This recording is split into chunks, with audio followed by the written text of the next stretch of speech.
the discovery of economic dynamics, an economic perspective on the past.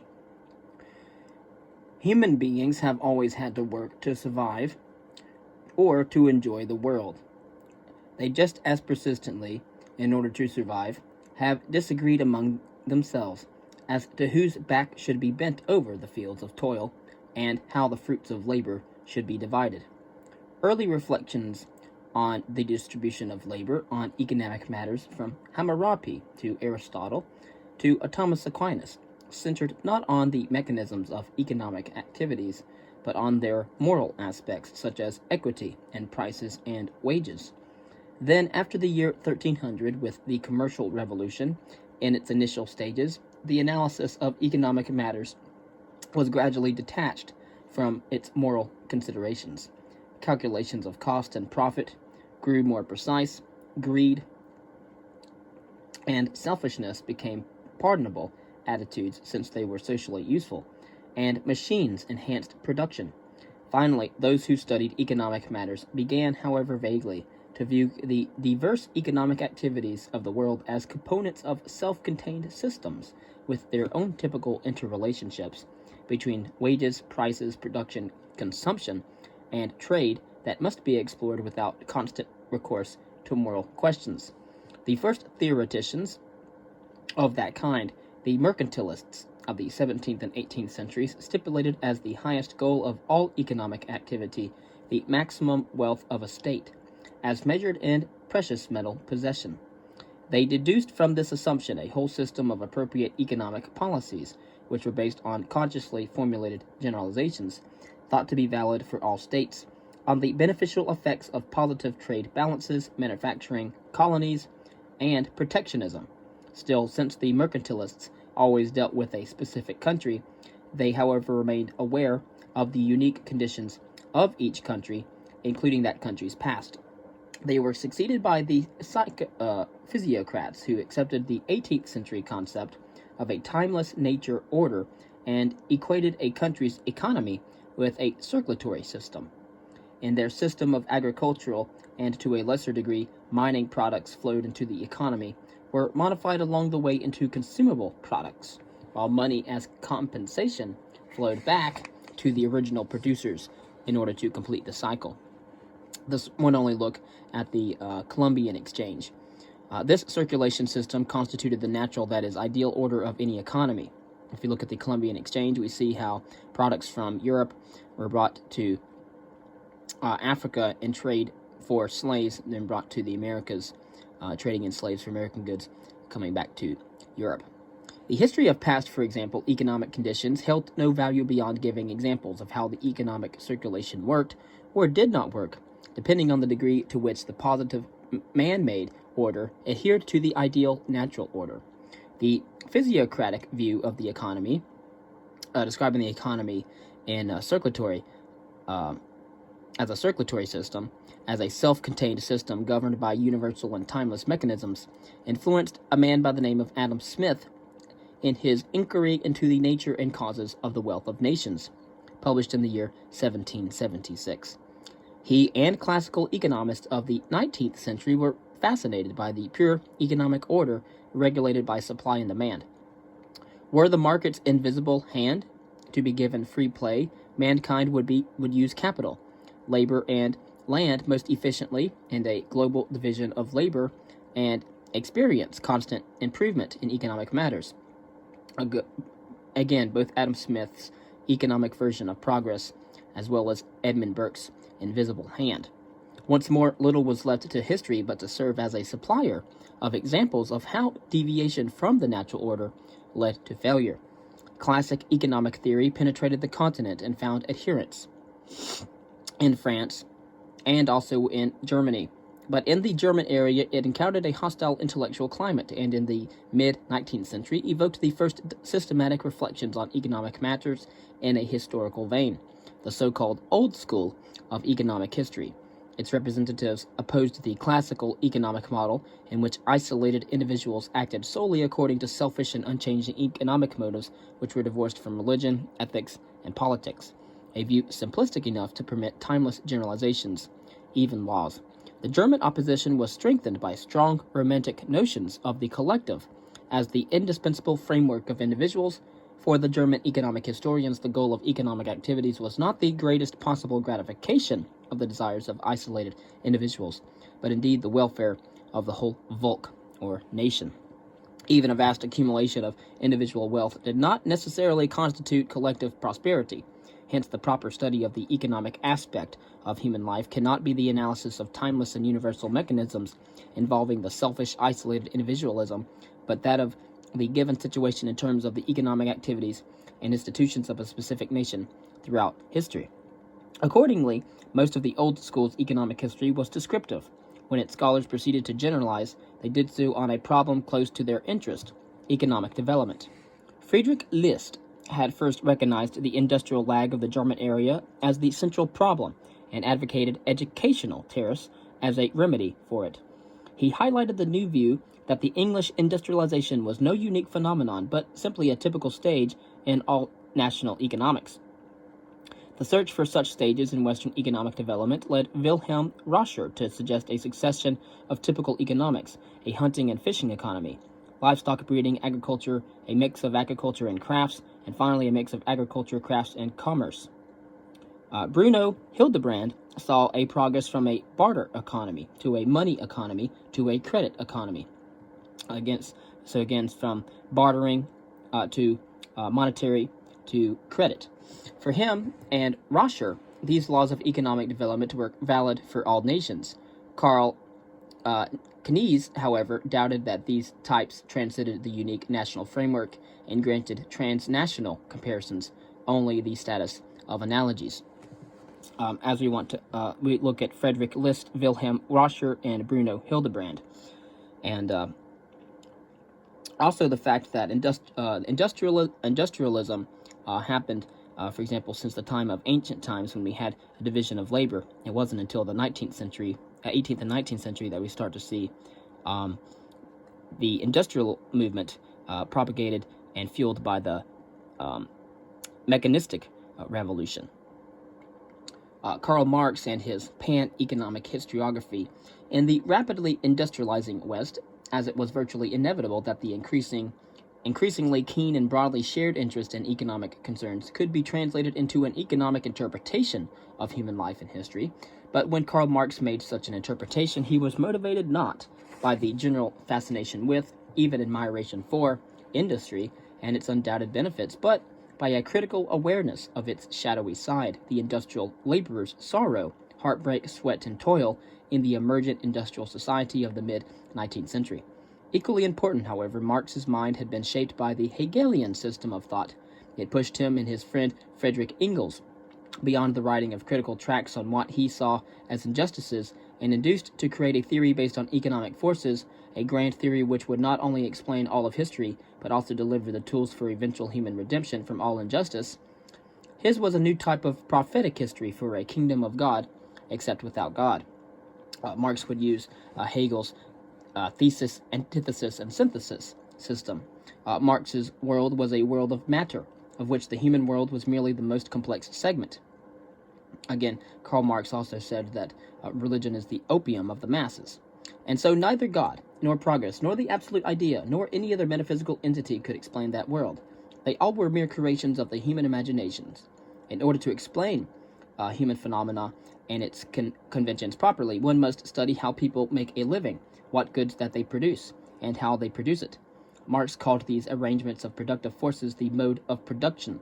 It shaped every aspect of human life, it governed every mutability, and was itself not influenced by anything outside of itself, as it supplied its own driving force. Each mode of production shaped its set of corresponding productive relationships between human beings, and as such, who owns what and how much property, specifically the means of production, and thus whenever the modes of production have changed, the productive relationships have changed as well, since they too were wholly governed by the former. In acquiring new productive forces, men change their mode of production, Marx said, and in changing their mode of production, their manner of gaining a living, they change all their social relations. The hand mill gives you society with the feudal lord, the steam mill a society with the industrial capitalist. Although throughout history, changes in the productive relationships have lagged behind those in the productive forces because the people with a vested interest in the existing relationships always have resisted these inevitable changes. When the lag between the new mode of production and the old productive relationships became too great, however, violent adjustments occurred. And, in the end, any resistance to adjusting all aspects of society to the development of the productive forces must indeed fail, since no aspect of life could ever be independent from its economic base.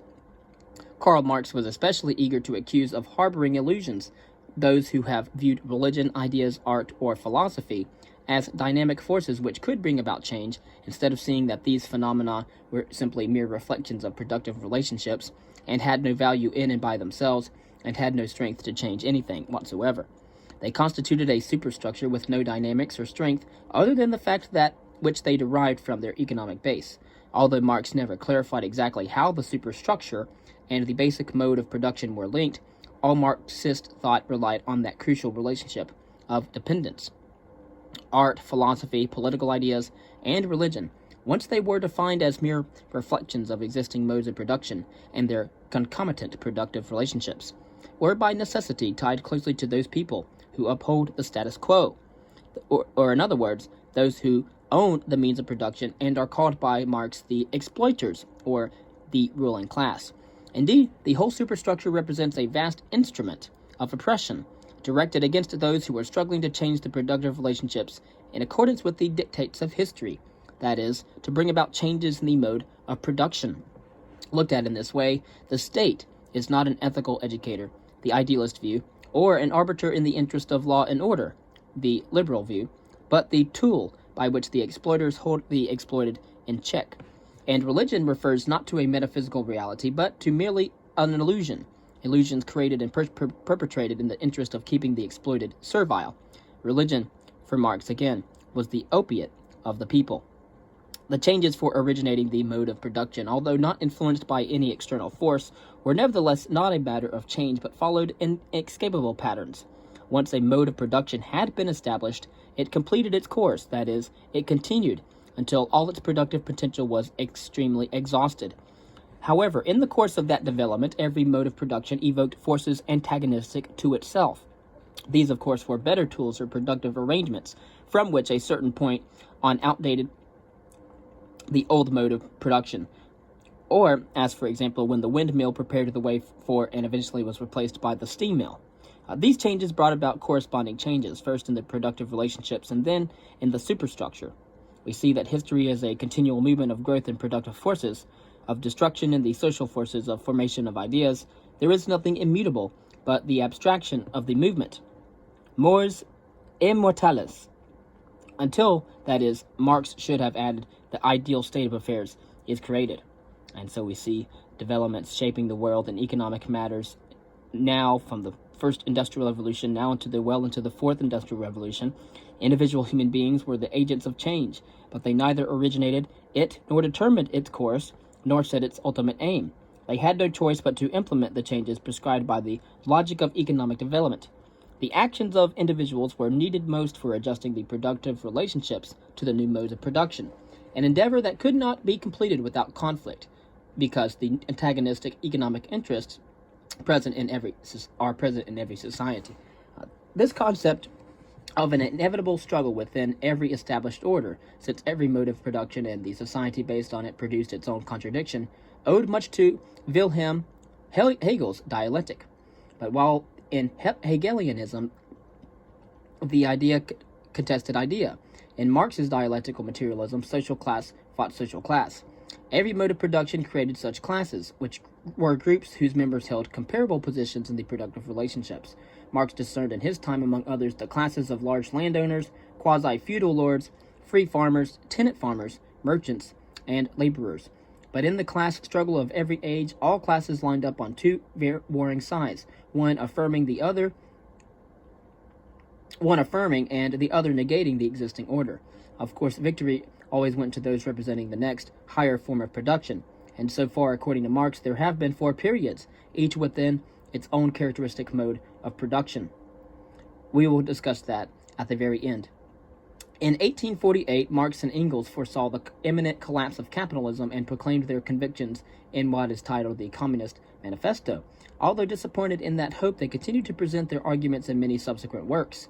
The modern class struggle was rooted in the fact that although laborers had become the only productive force, they reaped a minimum of rewards and had no proper place in capitalistic society. Their production enriched fewer and fewer capitalists, and in those hands larger and larger amounts of capital accumulated, and who now confronted a vast, powerless, and impoverished proletariat. Soon, socialism and later communism would be established either through a peaceful transition or by a violent revolution. While Marx remained ambivalent on that issue, he spelled out what the new society would accomplish. It would accomplish, quote, an appropriation of the means of production, their subjection to the associated working class, therefore the abrogation of wage labor, of capital, and of their reciprocal relations. This time, Marx thought the reorganization of productive relationships would bring about a new order without inner contradictions. The common ownership of all means of production would bar the forming of social classes and therefore establish a perpetual, stable, and perfect harmony between the mode of production assumed to stay forever, that of an industrial economy, productive relationships, and the superstructure. Without an ongoing class struggle, since there would be no exploiters and the exploited, that part of the superstructure which so far had supplied the tools of oppression would therefore disappear. The new society of cooperating individuals would need no state apparatus to administer production and consumption, indeed, no division of labor. In the ultimate restraintless society, goods would be dispensed on the basis of needs declared by individuals. From everyone according to his ability, Marx said, to everyone according to his need. With the happiness of all people assured, religion would lose its usefulness and simply fade away with time. Could not individuals, out of greed or simple selfishness, violate the order of the perfect society? Not according to Marx, who did not recognize the individual as a unit independent of the collective fabric or the collective whole.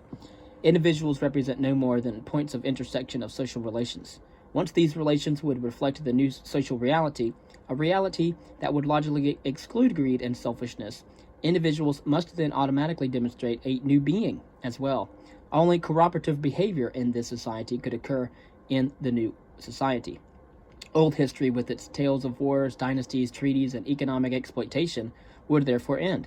And for a while, historians would rewrite in the Marxist manner the story of the past prior to the Great Change. In the New Age, historians would have little to do except record technological advances and progress, production increases, contentment, and happiness. While generations would come and go, true historical process itself would have ended, and the goal of history would therefore be reached. History, defined by Marx at one time as the theory of the conditions for the emancipation of the proletariat, would have served its purpose.